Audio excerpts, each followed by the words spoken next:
وہ کلمہ جس میں سارے اختلافات شیعہ سنی اور سارے مسلمانوں کا اختلافات ختم اور سارے ایک ہو۔ نحمد و نصلی علی رسول الکریم وعلی آلہ وصحبہ اجمعین، اما بعد۔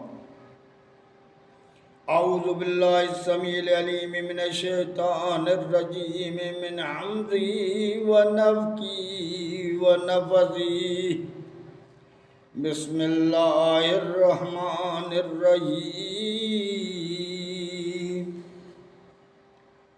شہد اللہ انہ لا الہ الا هو والملائکۃ وَأُولُو الْعِلْمِ قَائِمٌ بِالْقِسْطِ لَا إِلَٰهَ إِلَّا هُوَ الْعَزِيزُ الْحَكِيمُ۔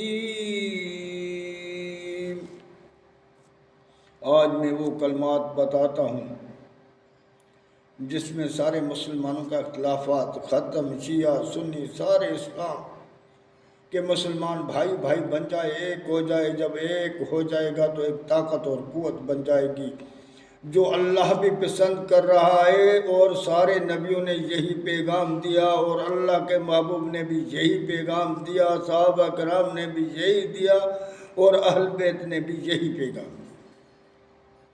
اب ہم کیسے اکٹھے ہو جائیں، کیسے ایک ہو جائیں؟ آج وہ کلمہ میں وہ کلمہ بتا رہا ہوں کھول کے۔ آج اس کی تیسری قسط ہے کہ اللہ تعالیٰ یہی چاہتا ہے۔ اللہ تعالیٰ نے اپنے محبوب سے کہا، قُلْ يَا أَهْلَ الْكِتَابِ تَعَالَوْا إِلَىٰ كَلِمَةٍ سَوَاءٍ بَيْنَنَا وَبَيْنَكُمْ أَلَّا نَعْبُدَ إِلَّا اللَّهَ وَلَا نُشْرِكَ بِهِ شَيْئًا۔ اے اہل کتاب، آ جاؤ اس بات پر جو تمہارے اور ہمارے بیچ میں ایک ہے، کہ اللہ کی عبادت کریں گے، اس کے ساتھ کسی کو شریک نہیں کریں گے۔ یعنی اللہ یہی چاہتا ہے کہ سارے ایک ہو جائے، اور نبیوں کی یہی دعوت تھی، اللہ کے محبوب کی بھی یہی دعوت تھی۔ لیکن ان یہودی و نصاروں ان نے اختلاف کیا، اور حالانکہ وہ جانتے تھے، ان کو پتہ تھا سارے نبیوں کا یہی پیغام تھا، لیکن وہ اختلاف کر کے الگ ہو گئے۔ اب وہ اسلام سے خارج ہو گئے، کیونکہ ان لوگوں نے انکار کیا۔ رہی پھرائے مسلمان اکٹھے ہو گئے، ایک ہو گئے، اللہ کے محبوب صلی اللہ علیہ وسلم کے جھنڈے کے نیچے آ گئے، اور وہ سلسلہ چلتا رہا، اسلام غالب آتا گیا، آدھی دنیا تک پہنچ گیا۔ پھر ان لوگوں نے آہستہ آہستہ اختلافات شروع کیے، جو آج اس کا نتیجہ یہ ہے کہ سارے الگ الگ ہو گئے، سارے ٹکڑے ٹکڑے فرقے بن گئے، کوئی کسی میں، کل حزب بما لدیہم فرحون، ہر ایک اپنے پر مطمئن ہو کر بیٹھ گیا۔ اب جو میں آیت پڑھی ہے اس پر آپ غور و فکر کرو گے، اور میں انشاءاللہ اللہ تعالیٰ میرے دل کو کھولے، اور ہم سارے مسلمانوں کے دل کو کھولے، اس پر ہم غور فکر کریں اور ان کو سمجھنے کی کوشش کریں۔ اللہ نے تو اپنے کلام میں ہر چیز کھول کھول کے پیش کی ہے، اور مومنوں سے اللہ تعالیٰ بڑی محبت کرتا ہے، ہر انسان سے محبت کرتا ہے، اس لیے تو اپنا کلام بھیجا، اپنا رسول بھیجے۔ تو یہ آیت کیا ہے؟ شہد اللہ انہ لا الہ الا هو والملائکۃ وَأُولُو الْعِلْمِ قَائِمٌ بِالْقِسْطِ لا الہ الا هو العزیز الحکیم۔ یہ آیت اللہ کے پاک کلام کی وہ آیت ہے جس پر ہم غور فکر کریں گے تو ہم سارے اکٹھے ہو جائیں گے، ایک ہو جائیں گے۔ ایک دفعہ ان آیت کا نازل ایسے ہوا کہ ایک دفعہ یہودی کے دو بڑے عالم مدینہ شریف میں تشریف لے کر آئے۔ جب وہ مدینے میں آئے تو ان کو نشانی جو ان لوگوں نے توریت میں اور انجیل میں پڑھی تھی، وہ آپس میں کہنے لگے یہ تو وہی شہر ہے جس کے اللہ تعالیٰ نے توریت اور انجیل میں ذکر کیا ہے۔ وہ لوگ لوگوں سے پوچھنے لگے کیوں، کیا یہاں کوئی نبی پیدا ہوا ہے؟ لوگوں نے کہا ہاں، اللہ کا رسول صلی اللہ علیہ وسلم کا پتہ دیا۔ وہ دونوں عالم اللہ کے محبوب صلی اللہ علیہ وسلم کے پاس پہنچ گئے اور وہ پوچھنے لگے ہم آپ سے کچھ چیزیں پوچھیں گے، کیا آپ کا نام محمد ہے؟ اللہ کے رسول صلی اللہ علیہ وسلم نے فرمایا ہاں میں ہی محمد صلی اللہ علیہ وسلم۔ ان لوگوں نے کہا کیا آپ کا نام احمد ہے؟ اللہ کے رسول صلی اللہ علیہ وسلم نے فرمایا ہاں میرا نام احمد بھی ہے۔ تو ان لوگوں نے کہا ہم آپ سے ایک سوال کرتے ہیں، اگر آپ نے وہ صحیح سوال کا جواب دیا تو ہم آپ پر ایمان لے کر آئیں گے۔ وہ میرے بھائی اس پر کو تھوڑا غور و فکر کر، کیونکہ ان کو سمجھ میں آ رہا تھا، وہ عرب تھے، عرب سے واقف تھے، عربی سے واقف سے۔ ہم جو ہے نا ہمیں کچھ پتہ نہیں ہے، ہمیں بند کیا گیا ہے، بند کر کے ہمیں ٹولوں فرقوں میں بانٹ دیا، اور ساروں نے یہی کہا کہ میں ہی جنتی ہوں، میں ہی حق پر ہوں۔ اس کا بہت بڑا قصہ ہے۔ اللہ ہمیں بھی توفیق دے اور آپ ساروں کو توفیق دے تو ہم اپنے رب کو پہچانے اور اس کے محبوب کو پہچانے کی کوشش کریں۔ تو ان لوگوں نے کہا ہمیں یہ بتائیے،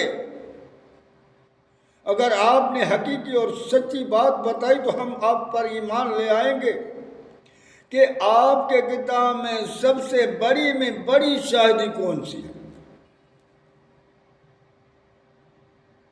جب ان لوگوں نے پوچھا تو اللہ کے رسول صلی اللہ علیہ وسلم کے پاس وحی آ گیا اور جبرائیل علیہ السلام یہ آیت لے کر آیا اللہ کے طرف سے، شہد اللہ انہ لا الہ الا ہوا والملائکۃ واولو العلم قائما بالقسط لا الہ الا هو العزیز الحکیم۔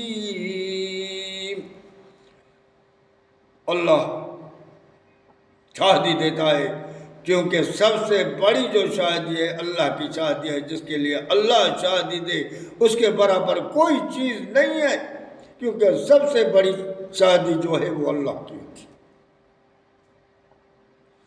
اللہ بھی شاہدی دیتا ہے، والملائکۃ، اور ملائک بھی شاہدی دیتے ہیں، وَأُولُو الْعِلْمِ قَائِمٌ بِالْقِسْطِ، اور وہ علم والے، سارے علم والے نہیں کہا، وہ علم والے جو عادل ہیں، حق کی بات پر جمے کھڑے ہوئے ہیں، حق کی بات کرتے ہیں، حق کی بات بولتے ہیں، اللہ اس کے رسول سے حقیقی محبت کرتے ہیں۔ وہ عالم بھی اس بات کی شاہدی دے رہے ہیں۔ اللہ تعالیٰ نے اس آیت میں ان عالموں کا شان اور رتبہ پیش کیا ہے جو حق پر ہے، عادل ہیں اور عدل سے اللہ کی شاہدی دے رہے ہیں۔ وہ بھی شاہدی دے رہے ہیں، کیا شاہدی دے رہے ہیں؟ لا الہ الا ہوا، اب 2 دفعہ یہ آئی، شہد اللہ انہ لا الہ الا ہوا والملائکۃ واولو العلم۔ اب اللہ بھی شاہدی دے رہا ہے کہ اللہ کے سوا کوئی الہ نہیں ہے۔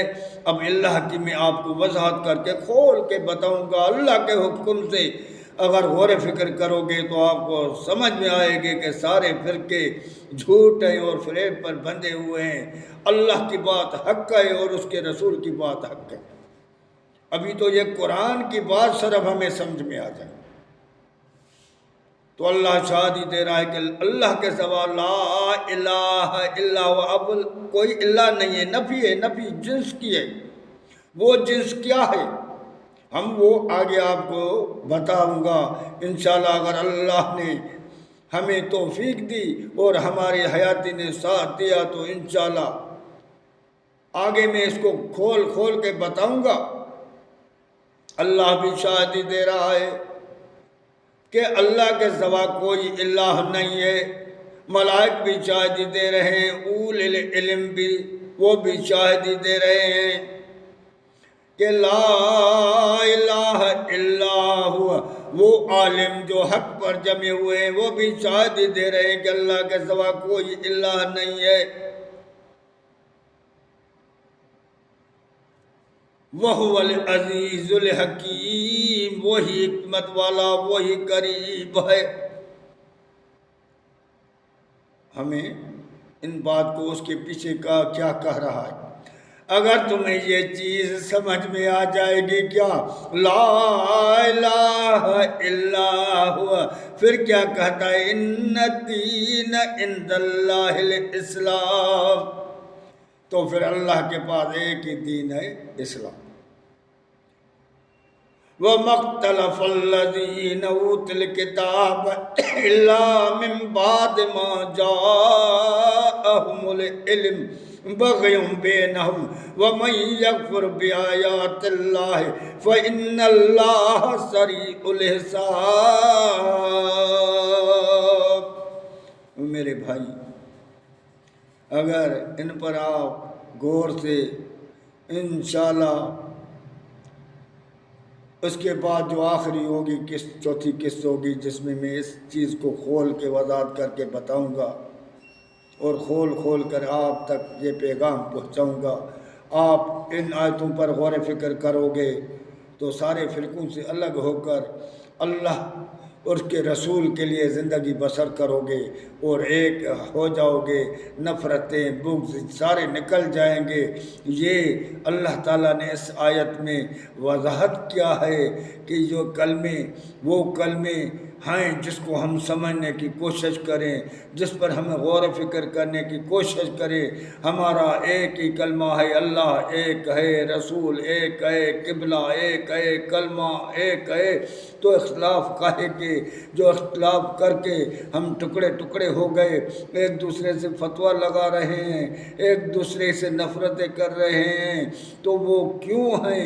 مسلمان کٹھے کیوں نہیں ہو رہے ہیں؟ جس کے وجہ سے غیر مسلم ہمارے اوپر قابض ہے اور ہمیں غلام بنا کے رکھا ہے اور ہم سے ہر چیز وہ لے رہے ہیں، منوا رہے ہیں جو ہمارا دل بھی نہیں چاہتا ہے، صرف اس وجہ سے کہ ہم فرقوں میں بٹ گئے، ٹکڑے ٹکڑے ہو گئے۔ اگر ہم اللہ کے اس کلام کو سمجھنے کی کوشش کریں، اللہ کے محبوب کے فرمان کو سمجھنے کی کوشش کریں تو ہم پھر کٹے ہو جا سکتے ہیں اور اسلام پھر زندہ باد ہو سکتا ہے، اسلام پھر غالب آ سکتا ہے۔ ہم اس پر ذرا غور و فکر کریں، انشاءاللہ آخری چوتھی قسط میں ہم اس کو کھول کے اللہ کی وضاحت بتاؤں گا اور اللہ کی ہر چیز کی میں کھول کے بتاؤں گا جس سے ہم سارے اکٹھے ہو جائیں۔